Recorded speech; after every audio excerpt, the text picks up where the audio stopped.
তাহাকে বেলায়েত বলা যায় না। তাছাড়া রাসূল পাক সাল্লাল্লাহু আলাইহি ওয়াসাল্লামকে সালাম করার সময় বসে বসে সালাম করা শরীফ তবিয়তের লোকদের কাছে এটা বড়ই বেয়াদবি লাগে। যারা আল্লাহর নবীকে ভালোবাসে, মহব্বত করে, তাদের কাছে কি লাগে? বেয়াদবি লাগে। এই কথাটা লিখেছেন আল্লামা শামসুল হক ফরিদপুরি রহমাতুল্লাহ আলাইহি। আজকে তাদের আকাবির দিনকে তারা ভুলে গেছে। যাদের কিতাব পড়ে তারা আলেম হয়েছে, সেই উস্তাদদের কিতাবগুলো ভুলে গেছে। তার কারণ কি? তাদের ব্রেনের ভিতরে ঢুকে হয়েছে ইহুদিদের চক্রান্ত। ঠিক কিনা বলে? অনেক মানুষের কাছে এই কিতাবটা আছে। এই কিতাবের নাম হলো বেহেশতি জিয়র। আছে না নাই? এই বেহেশতি জিয়র অনেকের কাছে আছে। এই বেহেশতি জিয়র যিনি লিখেছেন তিনি হলো হাকিমুল উম্মাহ আল্লামা আশরাফ আলী থানভী রাহমাতুল্লাহি আলাইহি। তিনি লিখেছেন, মজলিসকে সিরাতে পাকের মজলিস বলে, কেহ মৌলুদ শরীফ বায়ানের মাহফিল বলে, কেহ মাহফিলে মিলাদ বলে। আসল উদ্দেশ্য একই, শব্দ ভিন্ন ভিন্ন। আসল উদ্দেশ্য এক, শব্দ ভিন্ন ভিন্ন। মুসলমানদের ঘরে ঘরে, দোকানে দোকানে, শুধু বৎসরে একবার আধামান নয়, শুধু রবিউল আউয়ালের চাঁদে নয়, মাসে মাসে, সপ্তাহে সপ্তাহে এই পবিত্র মাহফিলে মিলাদের অনুষ্ঠান হওয়া অত্যন্ত বাঞ্ছনীয়। আমরা মুস্তাহাব বলি, আর ওনারা লিখে গেছেন অত্যন্ত বাঞ্ছনীয়, অত্যন্ত জরুরি। কিন্তু বড়ই দুঃখের বিষয়, সমাজের অজ্ঞতা এবং মূর্খতা ক্রমশ বাড়িয়া চলিয়াছে। মাহফিলে মিলাদ সম্পর্কে বড় বড় বাড়াবাড়ি ও ঝগড়ার বিতর্ক হইতেছে। ঝগড়া ফাসাদের বিতর্কের বাড়াবাড়ি ত্যাগপূর্বক এই পবিত্র মাহফিলের অনুষ্ঠান সর্বোচ্চ হওয়া দরকার। ওনারা হাদিস বোঝেন নাই। হ্যাঁ, ওনারা হাদিস বোঝেন নাই। আর আজকে আপনি হাদিস, খুব সুন্দর হাদিস বললেন যে আপনার পিতৃ যারা আপনার জন্য এই কিতাবগুলো লিখে গেছেন, যাদের কিতাব পড়ে আলেম হয়েছেন, তাদের কাছে অস্বীকার করলেন। আপনাদের দ্বারা সম্ভব, কারণ আপনারা রাসূলের হাদিসে অস্বীকার করেন, আল্লাহর কোরআনের আয়াত পর্যন্ত আপনারা অস্বীকার করেছেন। যার কারণে আজকে আপনারা আপনাদের আকাবিরের দিনদেরকে ভুলে গেছেন।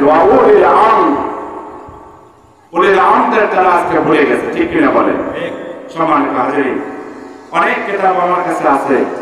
ইসলাহের রসুম, মূল কিতাব সব, ফায়সালায়ে হাক্কুল মাসাইল,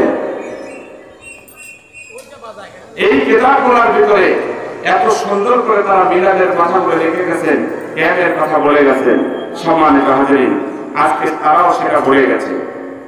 কিন্তু বাংলাদেশের তৌহিদি জনতা, আল্লাহ হাবিবের মহব্বতের উম্মতেরা যতদিন পৃথিবীতে বেঁচে থাকবে ততদিন মিলাদ হবে, কিয়ামত হবে, মওলুদ হবে। ঠিক কিনা বলে? রাজি আছেন? কারা কারা দুই হাত তুলে দেখান। নারায়ে তাকবীর, নারায়ে তাকবীর। দিন ইসলাম, দিন ইসলাম। আমার নেতা, তোমার নেতা, বিশ্ব নবী মুস্তাফা।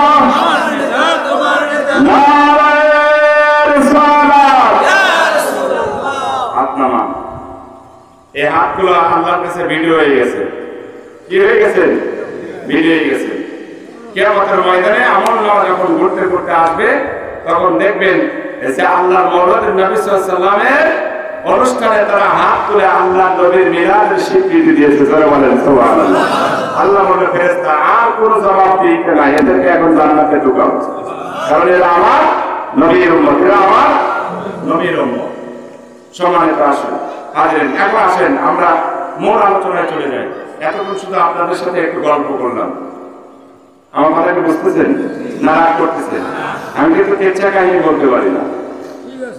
যা বলবো আল্লাহর কোরআন থেকে, রাসূলের হাদিস থেকে বলার চেষ্টা করব। What is your reference? You can have this book, the Holy Quran and Hadith. সম্মানিত উপস্থিতি, আল্লাহ পাক বলছেন, আন-নাবিয়্যু আওলা বিল মুমিনিনা মিন আনফুসিহিম। আরেকটা কোরআনের আয়াত আছে, নাহনু আকরাবু ইলাইহি মিন হাবলিল ওয়ারিদ। আল্লাহ বলছেন, আমি প্রত্যেকটা মানুষের শাহাদা রবের নিকটে। কোন রবে? তো আল্লাহ যদি সাহারা রবের নিকটে থাকে, নবীজি কোথায়? আল্লাহ বললেন আন-নাবিয়্যু আওলা বিল মুমিনিনা মিন আনফুসিহিম, নবী হলো আমার প্রত্যেকটা মুমিনের কলবের নিকটে, জানের নিকটে, আত্মার নিকটে। কোথায়? কোথায়? কাদের? মুমিনদের। কাদের? মুমিনদের অন্তরের ভিতরে আল্লাহর নবীর বাসস্থান। জোরে বলেন সুবহানাল্লাহ। এই বাসস্থান থেকে যে যত নবীজিকে মহব্বত করেছে, তালিম করেছে, তার ঈমান তত মজবুত হয়েছে। ঈমান কি? নবীজিকে ভালোবাসার নাম হলো ঈমান। নবীকে ভালোবাসার নাম হলো ঈমান। আপনারা জানেন হাদিসের মধ্যে আসছে এই পৃথিবীর থেকে এক সময় এই ঈমানগুলো থাকবে না, একটা ঈমানও থাকবে না। সমস্ত ঈমানগুলো কুল্লু শাইইন ইয়ারজিউ ইলা আসলিহি, ইমাম গাজ্জালির লেখা বলছে প্রত্যেককেই তার মূলে ফিরে যায়। ঈমান আসছে মদিনা থেকে। এমন একটা সময় আসবে কিয়ামতের পূর্বে পৃথিবীতে কোনো ঈমানদারকে খুঁজে পাওয়া যাবে না। সমস্ত ঈমানগুলো শেষ হয়ে আল্লাহর নবীর রওজা মুবারকে চলে যাবে। রাসূলের হাদিস, তখন কোনো ঈমানদারকে খুঁজে পাওয়া যাবে না। সমস্ত কাফেরদের বগল তলায় একটা করে ফোঁড়া হবে, আর এই ফোঁড়ার যন্ত্রণায় তারা তলকায় তলকায় মৃত্যুবরণ করবে। সম্মানিত উপস্থিতি, তাহলে নবীজিকে ভালোবাসার নাম কি? ঈমান। নবীজিকে ভালোবাসলে কয়টা ফায়দা আছে? এক নাম্বার হলো আপনার ঈমানকে মজবুত করা হবে।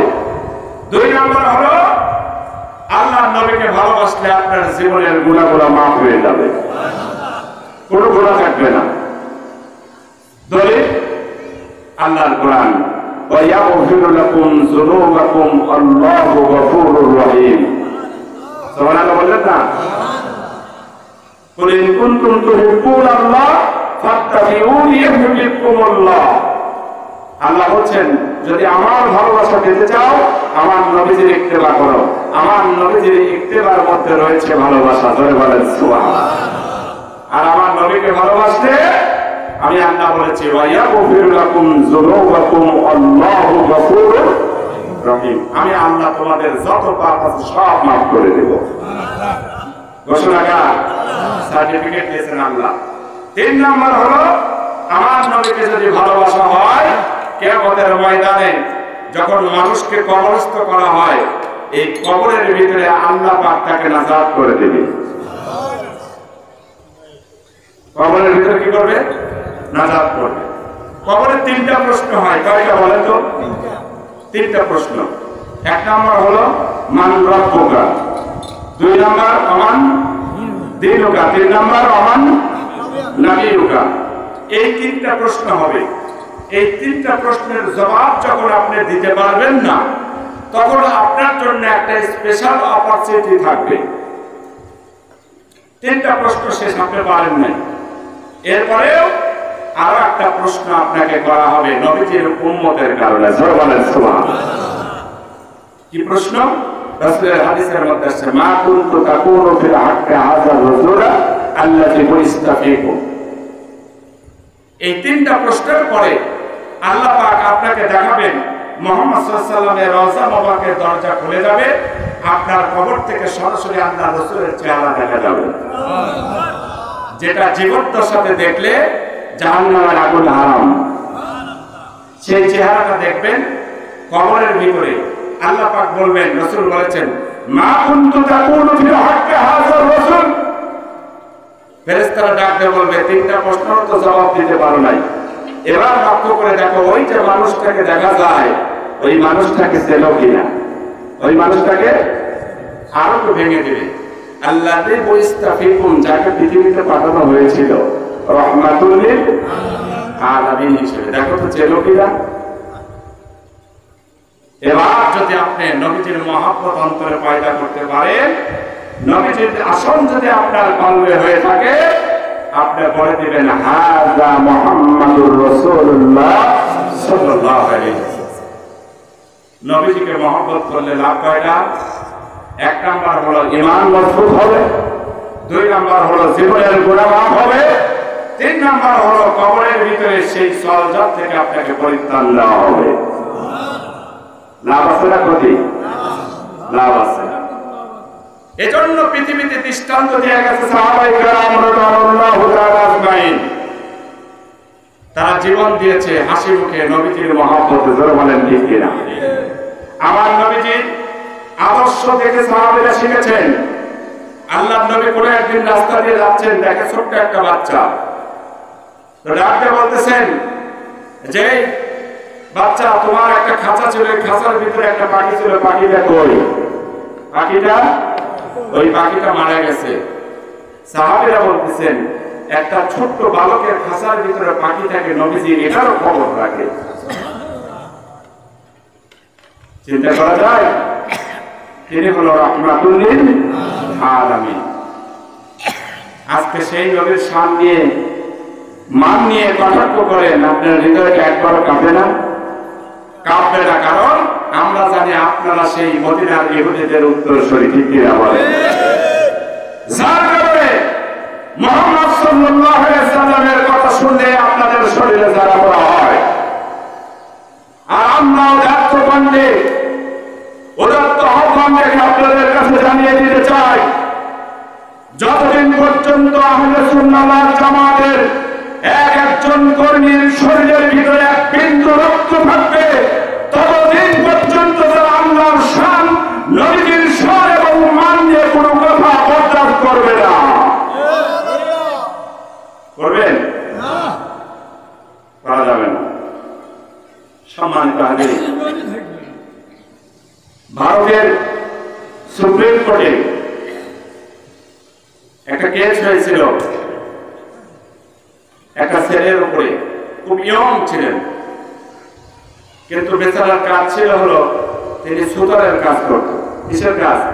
সুতার বোঝেন? মিস্ত্রি, আরবিতে বলা হয় নাজ্জার। নাজ্জার মানে সুতার। তো সুতারের কাজ করতো অল্প একটা মানুষ। এই মানুষটার ভিতরে কি মহব্বত ছিল রাসূলের! সেই সেনগুপ্ত যখন আল্লাহর নবীকে নিয়ে কটাক্ষ করেছিলেন, আল্লাহর নবীকে নিয়ে যখন বাজে মন্তব্য করেছিলেন, তখন এই ইমামউদ্দিন, তিনি ভারতের একজন সুতার ছিলেন, হঠাৎ করে জানতে পারলেন আল্লাহর নবীকে নিয়ে খারাপ কথা বলেছে। এটাই তার কলিজায় আঘাত লেগে গেছে। লাগার পরে তিনি কি করলেন, যে এই সেনগুপ্তকে যেখানে পাবো, আমি যদি কোনোদিন তাকে পাই, তাকে আমি হত্যা করে ফেলবো। যেটা বাংলার জমিনে গত কিছুদিন আগে ঘটনা ঘটে গেছে। এই গত 1 মাস কি 1.5 মাস আগে ঢাকাতে এক মসজিদের ইমাম সাহেব বলছেন, ওই বেচারা এই ফুটপাতে আপনার দোকান দিত, কাঁচা, সম্ভবত কাঁচা পেঁয়াজ মরিচের দোকান ছিল এরকম। তো বেচারা নামাজ পড়তেছেন, ইমাম সাহেব ফুটপাতে বলেছেন যে আল্লাহর নবীর উপরে মিলাদ কিরাম এগুলা কোনো কিছু নাই। এমন কলিজায় আঘাত লাগছে, মুহূর্তের মধ্যে কাঁচা মরিচ বিক্রি করতো, আর কাছেই ছিল এক ছুরি, এইটা নিয়ে যায় একদম দিছে মসজিদের ভিতরে। আপনি ফেসবুকে সার্চ দেন, এখন আসবে। তো পরে যখন ওনাকে ধরা হলো, ওনার জিজ্ঞাসা করছে যে আপনি তাকে মানলেন কেন? তিনি তো একটা মসজিদের ইমাম। তো বলছে আল্লাহর নবীকে নিয়ে যখন কথা বলেছে, তখন আর আমার ভিতরে কোনো কিছু কাজ করে নাই। নবীজির মহব্বতে জোশে আমি তাকে পৃথিবীর থেকে চিরবিদায় করে দিচ্ছি। এতে আমার ফাঁসি হোক, জেল হোক, যা হোক, আমি আলহামদুলিল্লাহ। জোরে বলেন সুবহানাল্লাহ। এ বাংলাদেশের ঘটনা। সম্মানিত হাজির, ইমামউদ্দিন বলতেছেন, হঠাৎ করে লক্ষ্য করে দেখলাম বাজারের মধ্যে সেনগুপ্তকে দেখা যায়। আমি পিছন দিকে চলে গেলাম, যাওয়ার পরে পিছন দিক থেকে যে এরপরে তার মাথায় একটা আঘাত করলাম, জমিনে পড়ে গেল। এরপরে তার বুকের উপরে চেপে ধরলাম, গলাটাকে চেপে ধরলাম, তাকে পৃথিবীর থেকে চিরবিদায় করে দিলাম। তামাম পৃথিবীর মধ্যে রোল পড়ে গেল। মুহাম্মদ সাল্লাল্লাহু আলাইহি সাল্লামকে নিয়ে কটূক্তি করার কারণে ভারত থেকে একজন সুতার, একজন মিস্ত্রির কাজ করতেন, এই ছেলেটা সেনগুপ্তকে হত্যা করে ফেলেছে। ভারতের সুপ্রিম কোর্টে তার নামে কেস হয়ে গেল।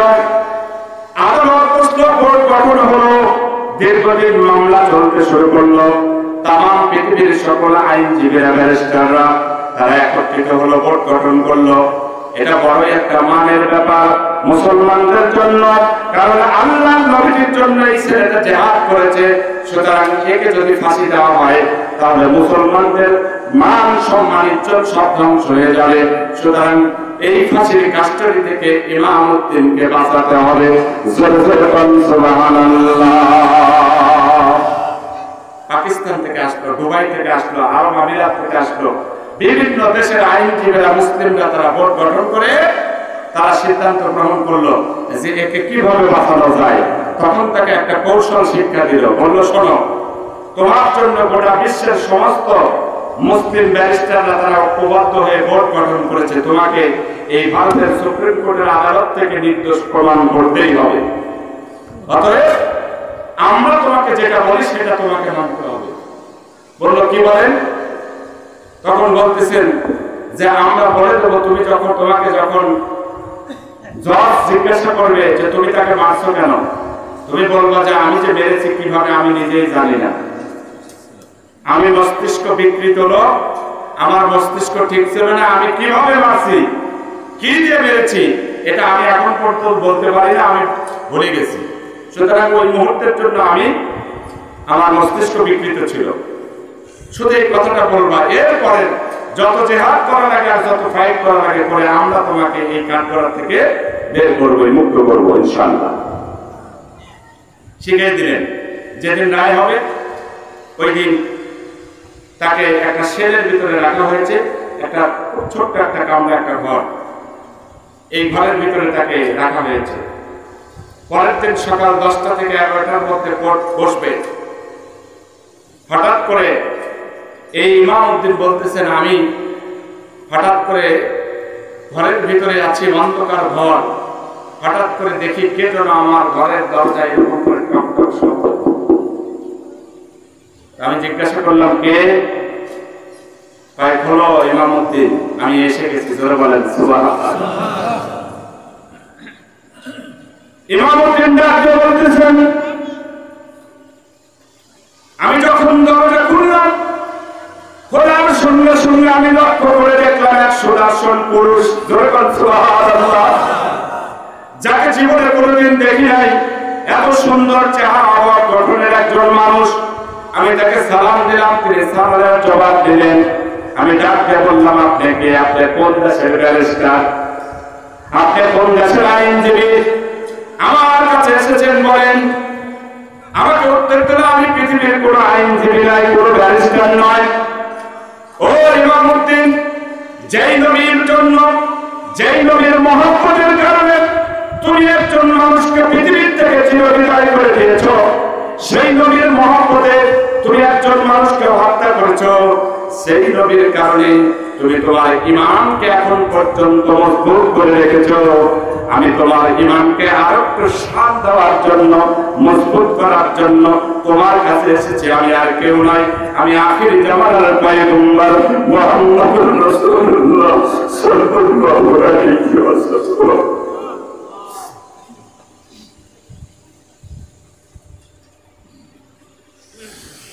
ইমামউদ্দিন বলতেছে, হুজুর আপনি আমার কাছে এসেছেন, আগামীকাল তো আমার ফাঁসি হয়ে যাবে।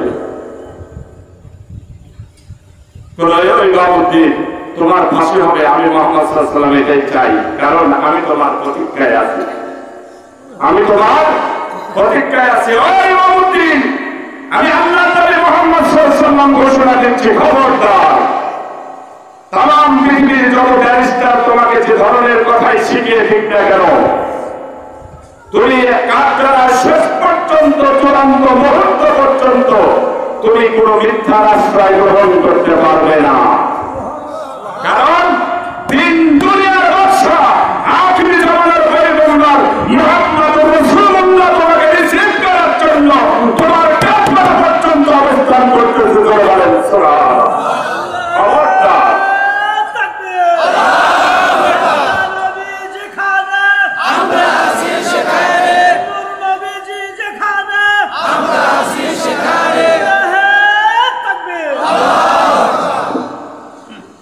সম্মানিত হাজিরিন, উনি স্বপ্নের কথা কাউকে বললেন না। পরের দিন সকালে কোর্টে তোলা হলো। এবার তাকে জিজ্ঞাসা করা, জজ জিজ্ঞাসা করলেন যে আপনি তাকে কেন হত্যা করেছেন, কেন মেরেছেন? উনি বললেন, জজ সাহেব, আমি জানি আজকে আমার ফাঁসি হয়ে যাবে, এই সিদ্ধান্ত চূড়ান্ত। তবু ব্যর্থহীন কণ্ঠে আমার বলতে দ্বিধা নাই, আমি আমার সুস্থ মস্তিষ্ক নিয়ে, বিকৃত মস্তিষ্ক নয়, আমার শুষ্ক মস্তিষ্ক নিয়ে আমার নবীজির উপরে গালি দিয়েছে, আমার কলিজায় রক্তক্ষরণ হয়েছে, সেই প্রতিশোধ গ্রহণের জন্য আমি তাকে সুস্থ মস্তিষ্ক হত্যা করেছি। রাত্রে যা বুঝিয়েছে সকালে তার বিপরীত। সকালে তার সমস্ত মুসলিম আইনজীবীরা তারা মুহূর্তের মধ্যে দাঁড়িয়ে গেলেন। বলে কি সারা রাত শিখাইলাম কি আর বললো কি? যখন তাকে রায় দেওয়া হলো, ফাঁসির কাস্টে ঝোলানো হবে, রায় হয়ে গেল। এরপরে নিয়ে যেয়ে তাকে একটা জায়গাতে রাখা হলো। জেল সুপারের কাছে দরখাস্ত দিলেন যে আমরা কয়েদির সাথে একটু দেখা করতে চাই। মুসলিম আইনজীবীরা দরখাস্ত গ্রান্টেড হলো। তেনারা বললেন যে তোমাকে আমরা শিখিয়ে দিলাম যে যখন তুমি মেরেছো বলবা যে আমার মস্তিষ্ক বিকৃতি ছিল, তো তুমি এটা না বললে কেন বললে সুস্থ মস্তিষ্কের মানুষ? তখন উনি বললেন যে আপনারা পৃথিবীর আইনজীবী হতে পারেন, যে নবীজির মহব্বতে আমি এই কাফেরকে হত্যা করেছি, সেই নবীজি আজকে রাতে আমার এই কামরার ভিতরে আগমন করেছে। সেই নবীজি আমাকে বলেছেন, পৃথিবীর যত বিচারক, যত আইনজীবী ব্যারিস্টার তোমাকে যা শিখিয়ে দিক না কেন, তুমি তোমার ইমানের উপর স্থিতবান থাকবা। খবরদার, খবরদার, কোনো মিথ্যার আশ্রয় গ্রহণ করো না, কেননা আমি মুহাম্মদ সাল্লাল্লাহু আলাইহি ওয়াসাল্লাম তোমাকে রিসিভ করার জন্য প্রতীক্ষার প্রহর গুনছি। বলেন সুবহানাল্লাহ। তাম দুনিয়া ইমামুদ্দিনকে দিয়ে দিলেও আমি এই দুনিয়াকে চাই না, আল্লাহ রাসূলের দিদারের জন্য আমি অপেক্ষা করতেছি। বলেন নবীজিকে ভালোবাসতে কিরা? সম্মানিত হাজিরিন, মুসা আলাইহিস সালামের সাহাবী হযরতে